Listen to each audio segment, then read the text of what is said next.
Hey guys, welcome back to the channel. Today we're going to get in the Foxbody. I've got it warming up right now, and we're going to go talk to the engine builder. He's going to go over kind of the ins and outs of the motor. I thought I would share that with you guys, so let's hop in the Mustang, head over to see him.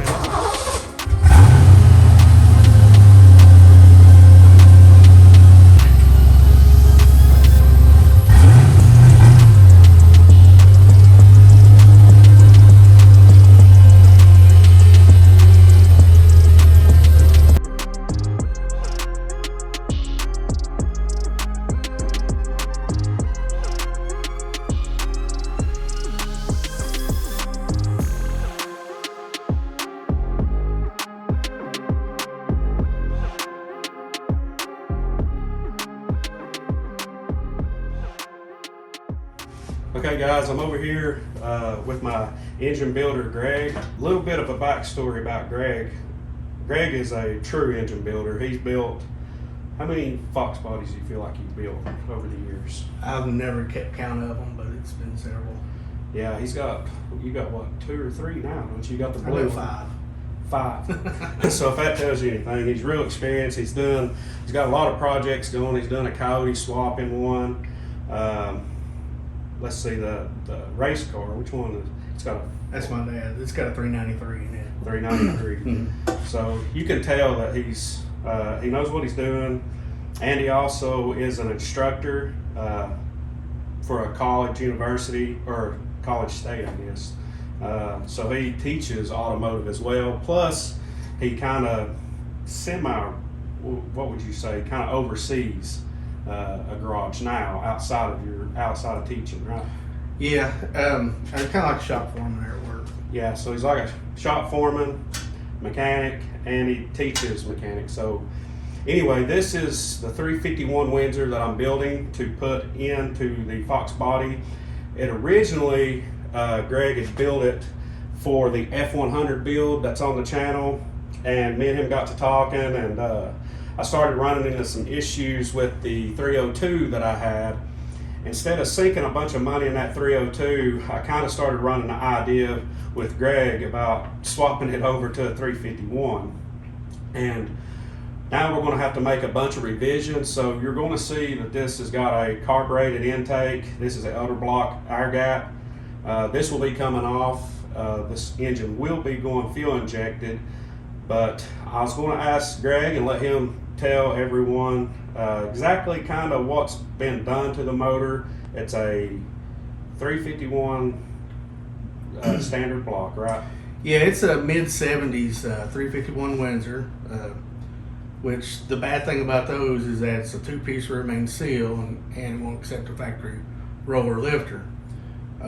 But what we've done is we've converted over to a roller cam. It's got 7 roller lifters in it with tie bars. It is a, like I said, mid-70s 351 Windsor. It's got a scat steel crank in it. It's got stock rods with ARP rod bolts. It's got ALP main studs. It's got a set of DSS forged pistons in it. And it's got a Comp 280 roller cam in it. The heads are aluminum blueprint heads, 202 160s. I think they're 180 cc intake runner. I think what you sent me is 190. 190, okay. I couldn't really remember. I do so many of them, but we kind of put this thing together with kind of what we had. And when you start building a spare parts engine, you know, everybody says, why do you do this? Why do you do that? Well, because I had it. Yeah. And if we didn't use it, it would still be sitting in the corner somewhere. So this thing was kind of set up to be kind of torquey because it's going to go in a heavy truck. And when James talked about putting in his Mustang, I said, well, there's some things we probably ought to change. Right. So first and foremost is I've got it set up for a serpentine belt for the truck. So we're going to change that. This right here can all stay the same, but this side of it we're going to change to this Foxbody Mustang. Then we're going to change the oil pan from a factory 6-quart truck pan to a 5-quart Mustang pan. And I want to change the cam. I figured while I'm there that far, I put a cam a little more suited towards a Mustang. And yeah, he recommended he told me, he said, I didn't build that engine when I called him and told him I was thinking about putting my Fox, so I'm the one that caused all these problems. He said, well, he said, it's not really built for the Fox, but if you want to go that route, let's just back up and do a few little odds and ends without having to tear it completely back down and redo a bunch of stuff. We're trying to be as cost efficient as possible with the motor, but he recommended I go with a little bit of a better cam suited for Foxbody. Yeah, this is going to be a little more suited towards the Fox power range, the computer that he's going to have. And kind of really what he's after as far as the drivability and stuff goes. It's the cam I recommended was the Comp HR274, which it's been around a good while and it's been used quite a bit. It's really a pretty good streetable cam. It's not one that's going to kind of buck and jerk on you or anything like that. And again, people's going to say, why didn't you do this? Why didn't you do that? Well, it's because it's not what he wanted. So yeah, I kind of tailored this thing for what he told me that he wanted. So we had two things that I talked to Greg about. That I told him, let's try to be as cost efficient as possible. Hence, he's had a lot of these parts on hand, so that's what we use. That saved me money and that saved him time from having to order everything and get everything in. Because even at this, it still costs quite a bit of money. But the cam that we went with, I told him I wanted something streetable. I don't want something that I'm going to get in. It's not going to be a full-blown race car, because my intentions with the car was to keep it completely stock, and I didn't do that. Well, I'm not going to do that because no one ever does. It's hard to keep them stock. And like I said, I'll make another video going over some of the things I found on the car that it just doesn't make a good, to me, a car to keep all original, to keep the value. It's got some major issues that I found that I didn't like, that I feel like will be a good car to build and just have fun with and enjoy, but yet drive it, because I still drive the car every day. It's my daily, and I didn't want that to really change. However, I do plan on buying another daily. Once this goes in, it probably will not be my daily anymore, but I will drive it quite frequently. So some of the things that we're going to swap is the cam. Yeah, well, I set this accessory drive up. This is off, later model Ford pickup trucks. And what a lot of people don't know is that this side of the bracket on 87 through probably 91 Ford trucks, somewhere until they changed the alternator style, was the same bracket as the Mustangs took. So this side can stay the same. This side right here takes the later model AC compressor. So I use this because James, at the time, this way he could go with AC or without it. And I had plans going AC, so that's why. So that's the reason why I did this, so you could put the AC on it later, and there's no bracket change. I could do some of the compressor on it. Yeah. So, but since we're going to put this in his Foxbody, while this will fit, it doesn't look good. So we'll convert over to the 351 style bracket, where a 351 is wider. You have to change the outside bracket. So we're going to change to that, and while we got it, we go back into it, change the camshaft. That may require a push rod length change. We don't know yet. We just have to wait and see. And then, of course, change the oil pan, and oil pickup too. Yeah. You told me once that we get the cam in, you would pull the measurements for the push rods, right? Yes. And then that would dictate if we can still use these push rods or if I have to get different ones. He has to check the lift and stuff. And he's got his choice between a set of 1.6 and 1.7 roller rockers. So that could dictate valve spring change. Yeah. Typically a 1.7 roller rocker will add about 30 thousandths lift to a cam. Yeah. And from what you showed me last time I was here, is those 1.7s may have to even be shimmed, right? Yeah, it depends on the pedestal height of them and the brands. Some of the brands are different. I think the ones you have were PRWs. So they have a little bit different pedestal height than these. And then two, I really don't like to put a lot of spring pressure on a pedestal mount rocker arm. So we may end up staying with the 1.6s pretty much. We'll see. And all about. Yeah. I'll get you everything I can out of it with what we got. Yeah. And it lives. Yeah. Okay. Another thing is, like I said just a minute ago, the intake will be coming off.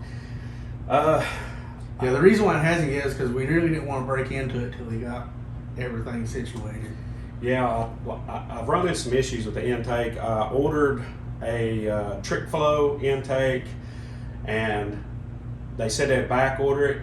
And then when I sent the money to them and everything, I was going to back order it. They called Trick Flow to put it on back order. And when they did that, Trick Flow said they was not taking any more back orders, so they ended up returning my money. So that killed me on getting an intake. So now the intake that I'm probably going to go with is going to be a Holley high ram. It's probably going to be a 105 millimeter opening, probably run about a 105 millimeter throttle body, and then that's going to dictate my injectors. I want to try to get by NA at first, probably run 42 pound injectors, hopefully, and I'll probably run a Holley computer system to program everything, get everything kind of in line, and then probably reach out to somebody and get a startup tune and all that. But so that's where we are with the engine. I don't know of anything else. Do you? Valve covers. Yeah, these valve covers are just on it. Yeah, these are just to protect it. These are not the valve covers we're using. He's waiting. I'm holding him up. He's waiting on me. He's all right. I got plenty of other projects. Yeah, he's got. I mean, I could show you around, but I don't want to. This is Greg's place, so I don't want to show it around. But he's got plenty. He's got probably 8 engines right here behind me, lined up. Of course, you know when you get your Holley Terminator, it may. You'll have another decision to make here on the distributor too. Yeah. So, well, I looked at with that high ram. It shows that I have to buy a low mount. well, if you go with that computer, that Holley system, you could actually go and Cowl unplug. So there's another conversation we could have. Yeah, off camera. Because he runs these ideas by me, and he's a lot smarter than I am when it comes to engine building. But the intake. Besides running a coil pack or something, the intake does require a low mount distributor. Holley makes one. I looked it up. So you're going front intake? No, it'll be a side mount. But the way the body comes up and you just mount the flange on the top, the cap will hit the body, so you have to run like a low mount. And it's like I want to say close to $400 for a distributor. Yet another reason to go Cowl unplug. We may still be working out some details, but this is where we stand right now. He's just mad because everybody think it's an LS then. I don't want no LS. There will not be an LS in the Foxbody, I can tell you that. I do like LS if you're building a Chevrolet. I'm not an LS in a Foxbody kind of guy. Over there. Huh? Got one sitting right over there. Yeah. Ready to go. Yeah, that's not going in my car. Maybe if I bought me a C10 or something, we could put that LS in. I like the LSs real well. They're just like a Ford.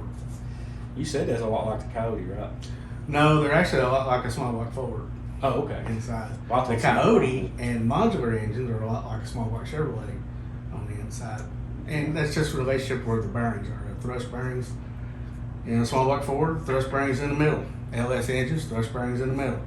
Coyote modular engines, thrust bearings on the rear main, just like small block Chevrolet. So it's kind of interesting how they switch back and forth. But It is kind of interesting. Well, I told somebody the other day that I thought that a LS, like an LS3, was a lot like a Coyote, so I probably told him wrong. yeah, he probably did, but that's okay. He wouldn't know different. I don't know at all. But anyway, I'm gonna let Greg get back to it. I'm actually holding him up. He's got like tons of stuff to do. But I do appreciate him coming onto the channel, Anytime. kind of giving you all a rundown on the engine, and we'll probably do another video or two. Like I said, even when I ordered the intake, the Holley, it looked like it was about 1 to 2 month wait period to even get it. So we're still probably a few months out on actually completing this and getting it into the car.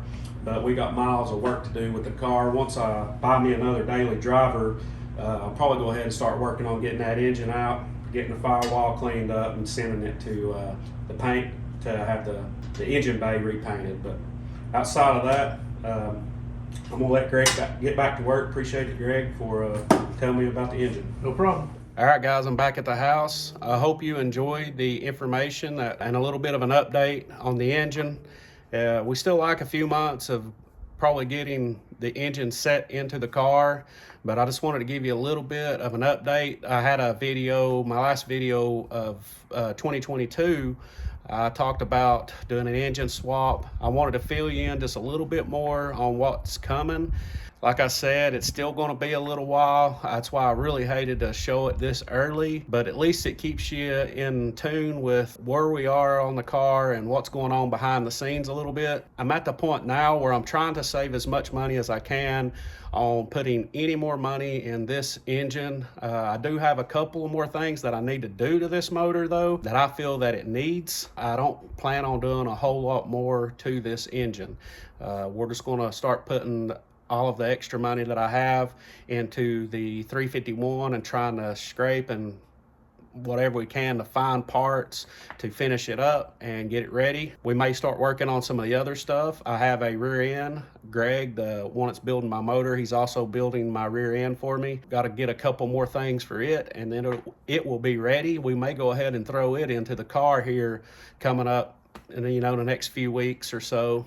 If he has time to get to it. Like I said, he stays covered up. He is a fantastic engine builder. He knows his stuff inside and out, especially on Foxbodies. He is probably one of the best mechanics that I know personally when it comes to a Foxbody. He knows them. He's had them completely apart, I mean all the way down as far as you can take them, and building them back. It's very fun to work with him.